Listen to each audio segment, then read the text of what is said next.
Good morning, everyone.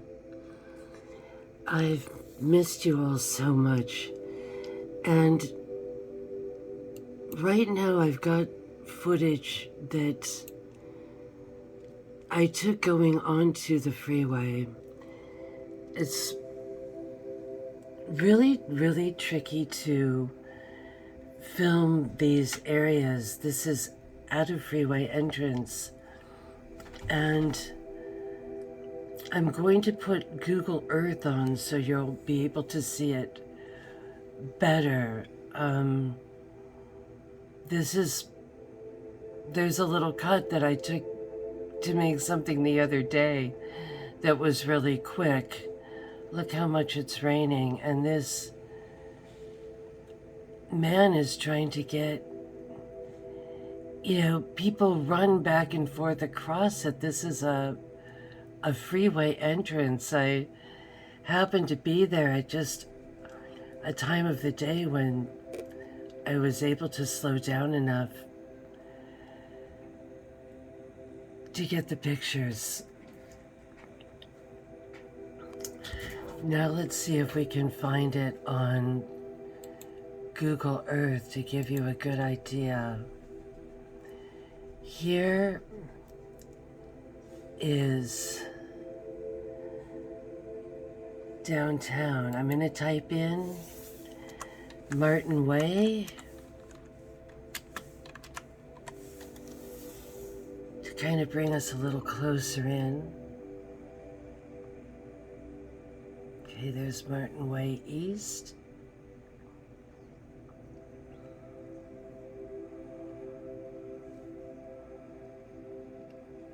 Martin Way, Slater Kenny. Let's see if that's going to bring us in a little bit closer. Okay, here it is.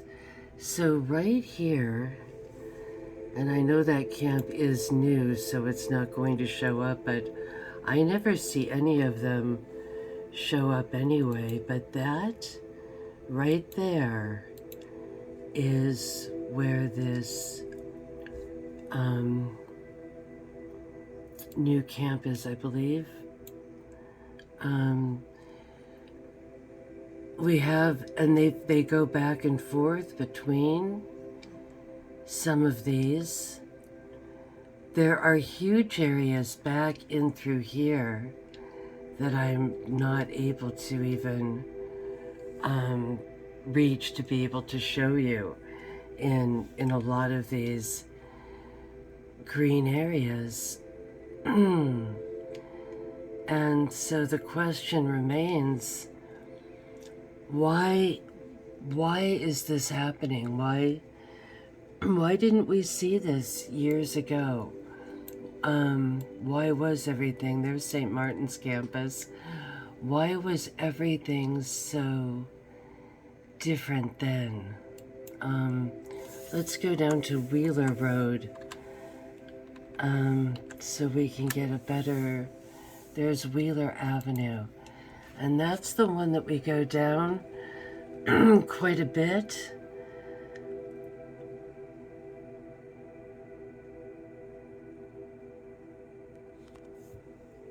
And it doesn't show what's really going on there either.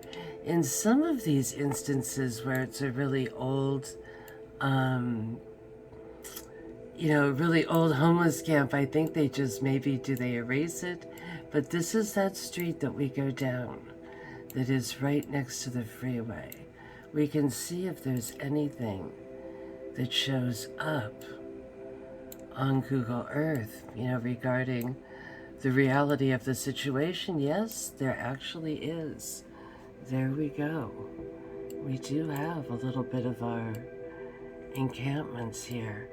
This one has been filmed quite a lot. And, there's the porta potties right there. And there's our poor dear Indian Creek. And then if we pull back, yes, we can see a little bit of these kind of earlier encampments. And, the questions being why?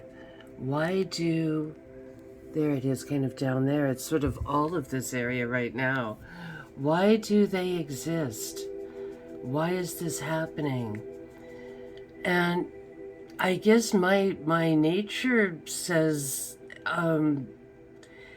it must be something that they, being the powers that be, because we are in the capital here, that's something that they must want to have happen. It does not feel like just some god-awful disaster that sort of just happened on its own accord. It feels like it's by design, especially when you look at who winds up in these god-awful places and why. And I hope I don't sound overly simplistic, but I do try to go back into history a bit, and boy, a lot of it points to our Frankists at the New School, to our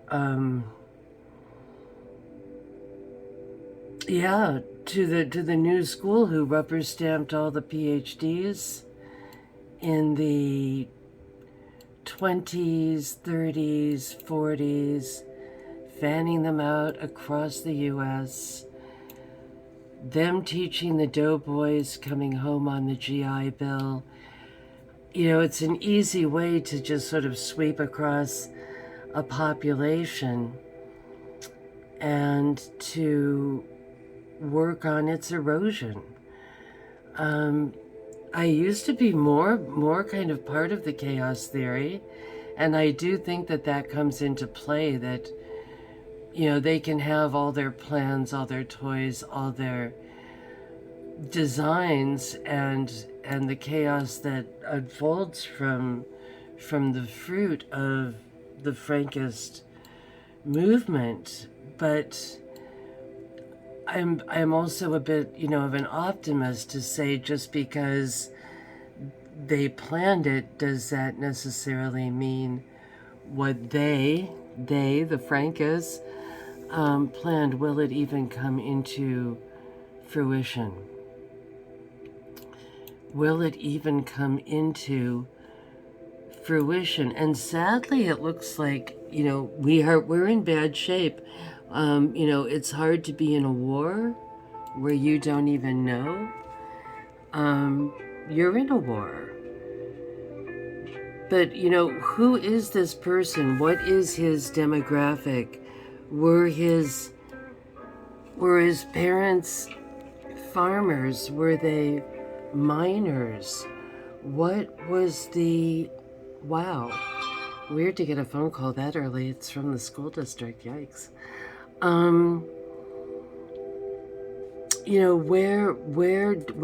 What happened?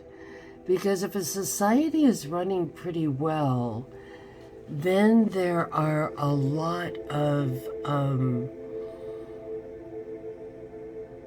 there's just a lot of safeguards.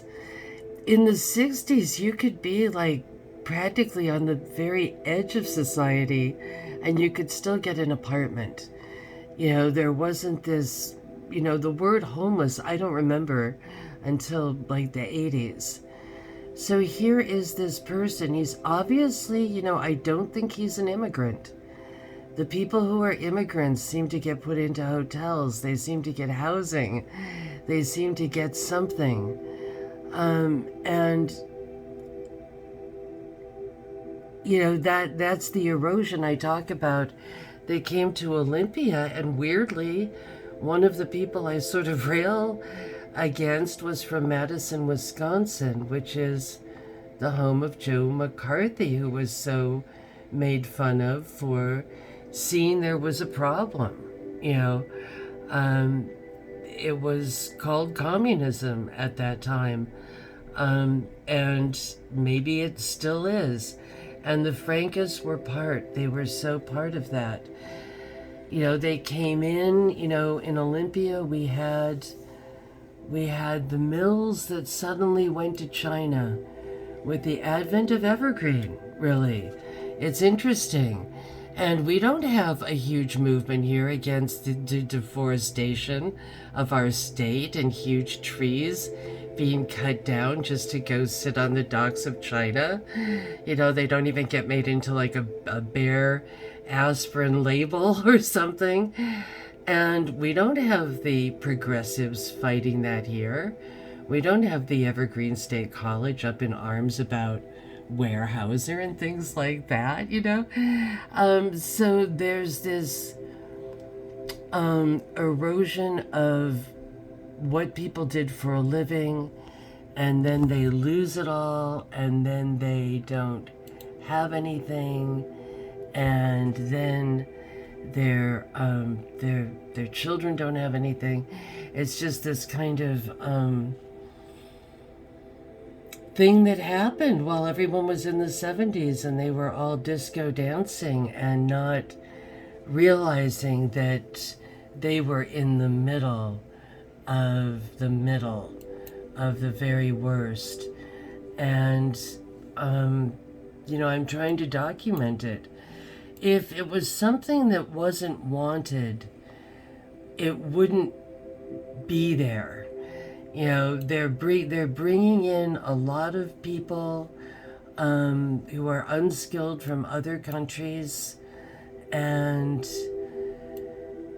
they are pushing out the basically, the other groups that were here.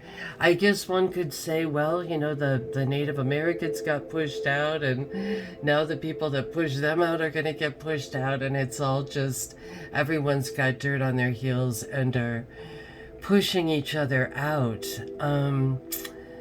And so, that could be the natural progression of things, that now it's the turn of the Frankists to grab the capital, and to continue on from there. So I just feel like, we do have a group to sort, of course, with the homeless. You've got your, mentally ill, you've got veterans, you've got people that have just been pushed out, you've got criminals who are coming in from larger cities who are more sophisticated, and it to me all feels like it's by design, and it's there to sort of terrorize us as well. I think people think I don't have compassion or that I'm laughing, and if I'm laughing, it's a laugh like a Robin Williams Good Morning Vietnam laugh. I feel like they would be so happy if I was living there, and that's what they want more than anything, is for people to suffer. It's just part of this this Frankist movement that I kind of rail against and may at the expense of sounding obscure, and we will get more into that as we progress. We've definitely done some of that. The Evergreen State College, I remember when it went in, and my grandfather said, there's Pandora's box going in over there. And it's interesting because it was part of the ushering in of this. If you go back and look at some of the old, like, black and white footage I found from the college, you've got that guy that says we're ushering in a new age. And then he goes on to talk about the gooey duck is their symbol because it's neither male nor female. Yeah, so that's interesting. That was back in 1967. So we had a breakdown that I believe, in looking at things historically, was by design. was by design, and now we are living in this terrible, terrible fruit that they have been working on for eons, while we were just disco dancing away. There's so much of this, and it's just hard to get a grip, a handle on it. Much love.